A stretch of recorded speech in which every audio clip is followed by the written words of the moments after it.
progress and it's not breaking new ground. Basically what we're saying is that we have noticed that, this struggle has been going on and on and on, but we're not seeing concrete results. And we believe we can't continue on this trajectory. We need to break new ground, we need development, we need a complete change in how this struggle is waged. And why are we saying that? We as the SACP, and of course with due respect to all our alliance partners and fraternal organizations, we believe that the reason why this struggle is without any rupture or progressive turn of events, without entering new territory, it's one, because of lack of political and ideological clarity on the essential content of the demand for free higher education.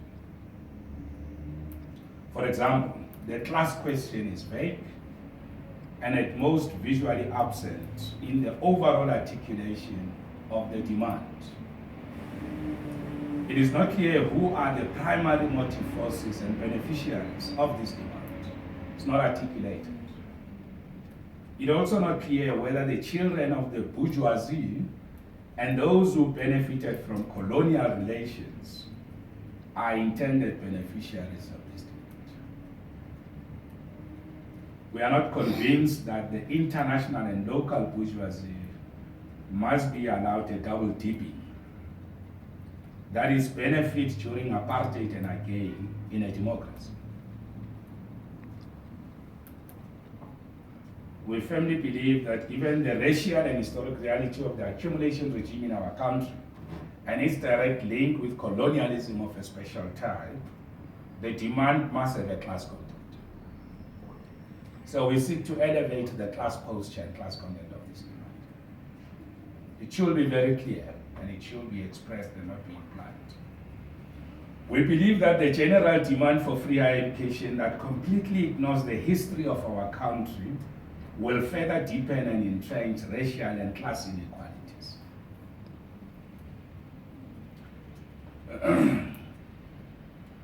We are not convinced that the demand for free higher education should create and further deepen the two-tier living standards on campuses. This will further humiliate working class children and reaffirm those of the bourgeoisie. And just to give a concrete example, we believe that a general demand for free education could end up subsidizing sheer class materialism on campus. You'll have the children of the bourgeoisie bringing on campus all sorts of commodities that symbolizes class materialism, because they will have made a saving on the monies that could actually contribute to the funding of higher education. So we are convinced that the general demand as it's been currently articulated contains the dangers that it could further deepen the class divide and deepen inequalities. Number two is that we believe the demand is oriented on the wrong and abstract ideological concepts that lacks real or concrete meaning, such as the concept of decolonialization of higher education. And we are convinced that at most this concept, whilst rattling the airwaves like it's a catchy phrase, you listen to radios, it's been replayed, but we are convinced that in essence this concept means absolutely nothing. It carries no essential content. It doesn't talk to anything, because it doesn't mean anything actually. Decolonization of higher education. We are saying that we believe this concept is rooted in failed racial and narrow Pan-Africanist abstract ideologies that drowned their champions in our country and relegated them to the dustbin of history. And at most, we believe that this concept of decolonialization of higher education constitutes sheer phraseology. It's a mere phrase that does not mean anything. If you ask its champions, what does this mean? How are you going to achieve this? What does it, in practice and in concrete terms, where do you start? Because remember also that higher education and tertiary institutions themselves, constitute part of the colonial past and the colonial period. So when you say you are decolonizing higher education, what exactly are you referring to? And how are you going to realize that? So the concept might be popular, but it has no meaning. It means nothing at the end of the day. However, we believe that there's a concept that we want to reaffirm, which is a historic concept, and that is the transformation of the higher education and education in general as curriculum. Transformation of curriculum remains a valid concept, and it's a historic concept. So that higher education curriculum can meet the demands of humanity locally and internationally. Education is an international phenomenon. And therefore, the transformation of the curriculum is quite critical. And that's what we believe is correct. So bringing in concepts and phrases that are next to nothing, they just constitute sheer phraseology. We don't think that is useful. The other thing is that we are convinced that the transformation of our education curriculum remains profound, achievable, and relevant. So that's the concept we're talking about. And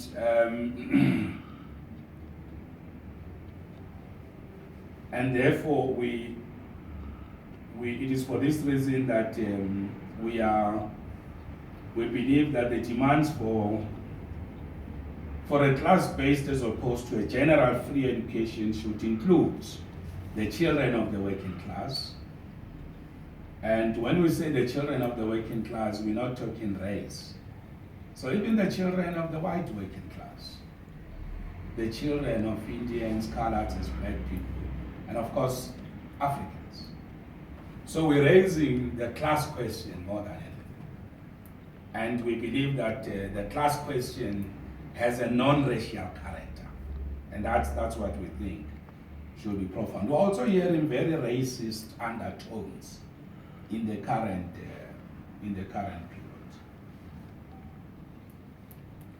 And of course, we are also convinced that the demand for free education outside the class question, that is a general one, can be looked at when our country has addressed poverty, unemployment, and inequalities, has made progress on those issues. But in the current period, you can end up deepening inequalities. We're not saying there can't be general free education, but it should be in a context where our country would have moved a step forward to address these questions. So that's why we strongly want to emphasize that.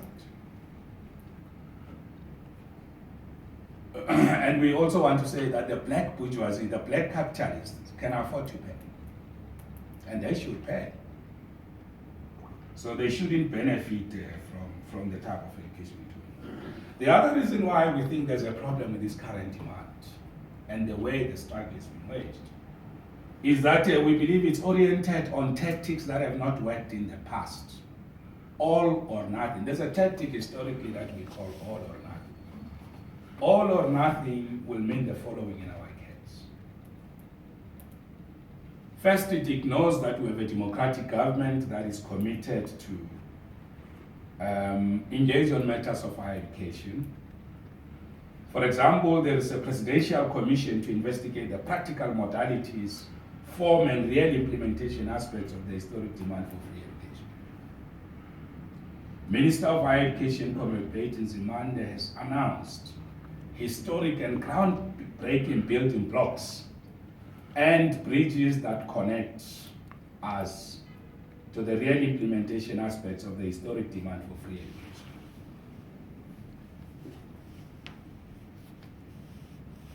Now, so we believe what the minister and the department are doing has basically indicated commitment to move us further.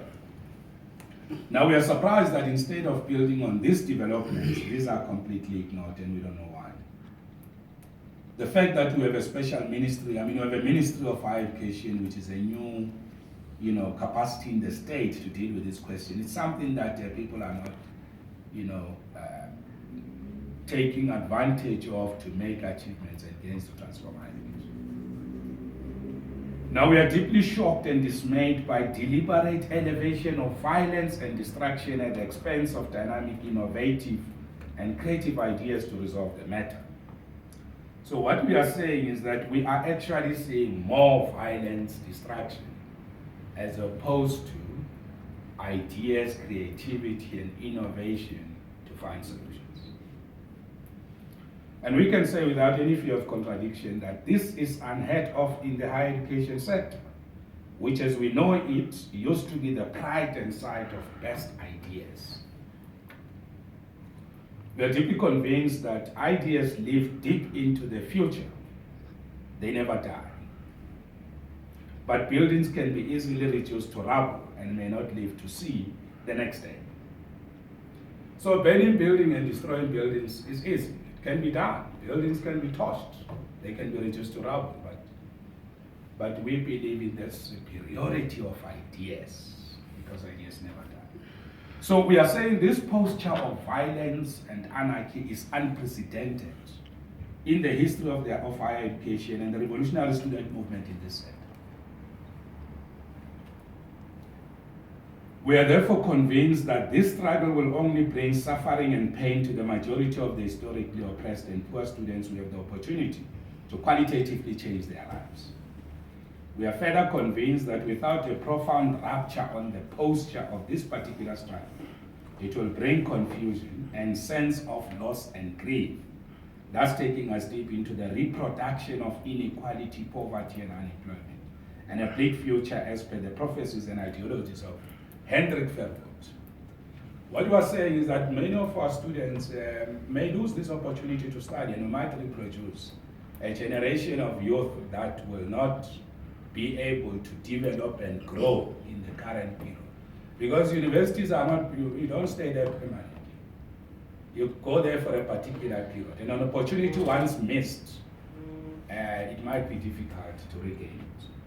So we believe that if we're not careful, we could take the country to where Verwoerd has been saying it will go to, reproducing colonial and past problems. We remain convinced on the validity and profound nature of the historic thesis that a struggle for free higher education and academic development are not two poles apart.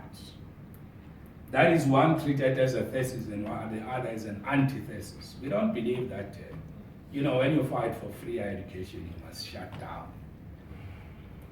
You study while you develop academic. The two things are not opposed to each other. So the notion of a permanent closure, of course, mass action can be severe and intense and close the campus, but closure can't be an objective. It shouldn't be an objective to be achieved. That the strategic objective is permanent closure. What type of a revolution is that? So we believe, on the contrary, that defending the historic right to learn is a crucial and most essential part of the demand for class-based free education. In actual fact, the demand for a class-oriented as opposed to a general free education is derived from and born out of the historic ideal to learn.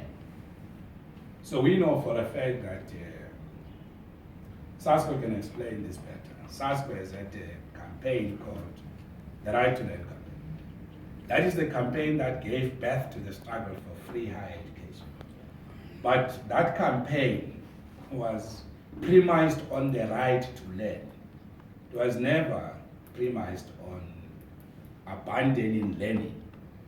And we believe that the SACP campaign of the Right to Learn campaign, which the movement as a whole, including ourselves as the party that does, is much more relevant for us to bring it back and to reassert the Right to Learn campaign. because it's a campaign to fight for free education, to fight for the rights of the working class children to learn, not to be excluded on any grounds, but it's a campaign that recognizes the need for academic development. So it's a campaign to assert the academic development of our people and for them not to be excluded. What we are seeing now is excluding students from institutions of higher learning and therefore frustrating their right to learn. So we believe that the right to learn is quite critical in its historic context that has always been raised. Now it is in this context that we propose the following interventions as part of our program of action, just to conclude. One is that we, in our discussions with the Young Communist League, and they're here, they can talk for themselves.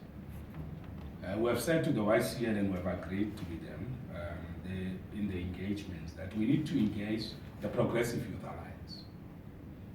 And I think the YCL will be doing that, SASCO is here. We want to relaunch the Right to Learn campaign as part of our contribution as the SACP and the YCL to what should be the solution and way forward. So we believe that reasserting the Right to Learn campaign is the correct way forward. And we are going to be actively involved in the Right to Learn campaign. And just over this weekend, on Saturday and Sunday, as the Young Communist League working with the Alliance and of course our fraternal organizations will be inviting. As the party and the YCL, we are convening the Right to Learn Summit on Saturday and Sunday.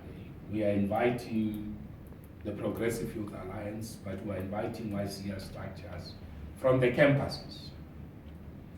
Last year, this year, we have never done this, so this is our first intervention. We are meeting with them over the weekend.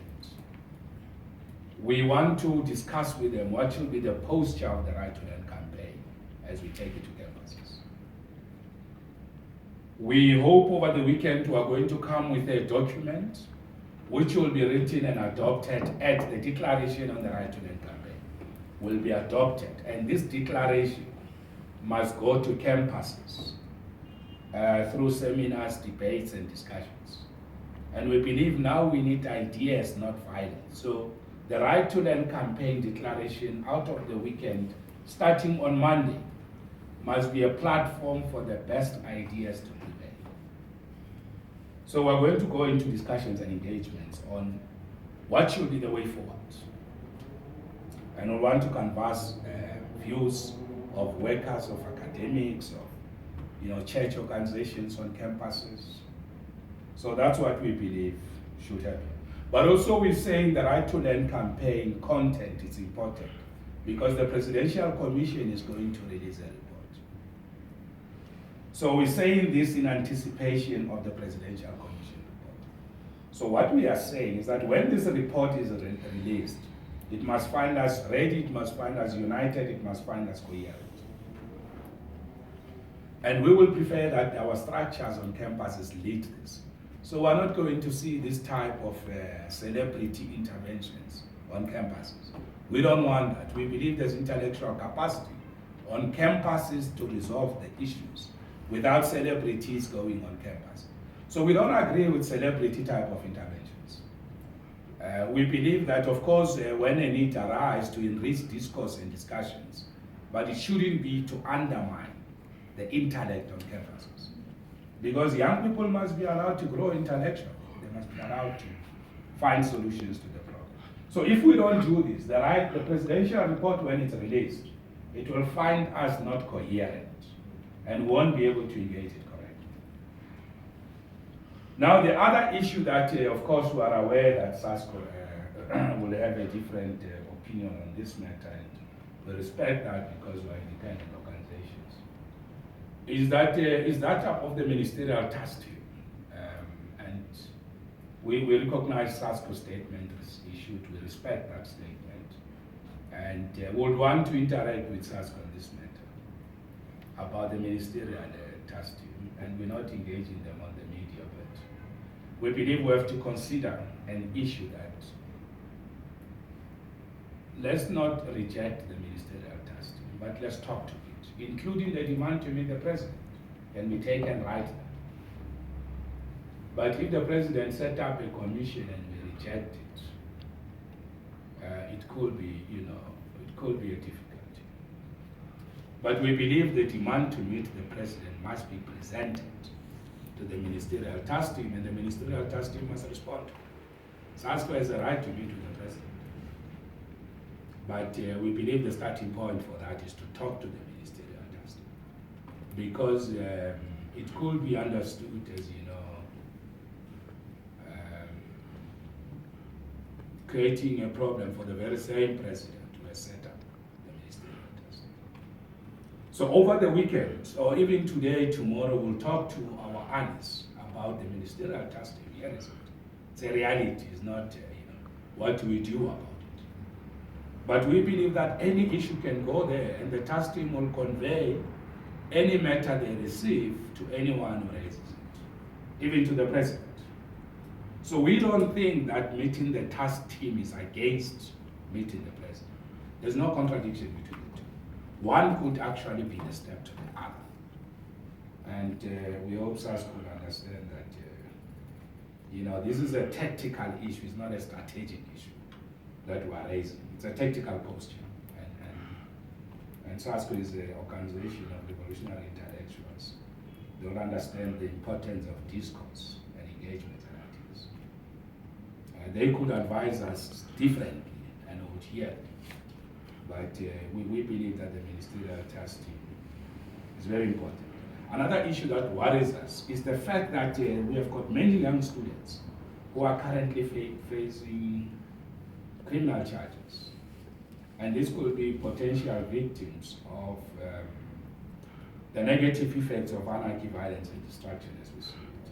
They are facing criminal charges. And in order to get a job in our country, you must not have a criminal record. And many of them were misled by these acts of anarchy, violence, and destruction. And now they're going to find themselves faced with acts of destruction and anarchy.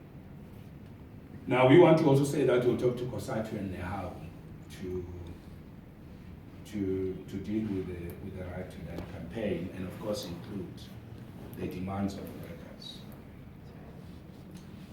Now the other thing that's very important is we want to also commend men and women in uniform, the police, as workers.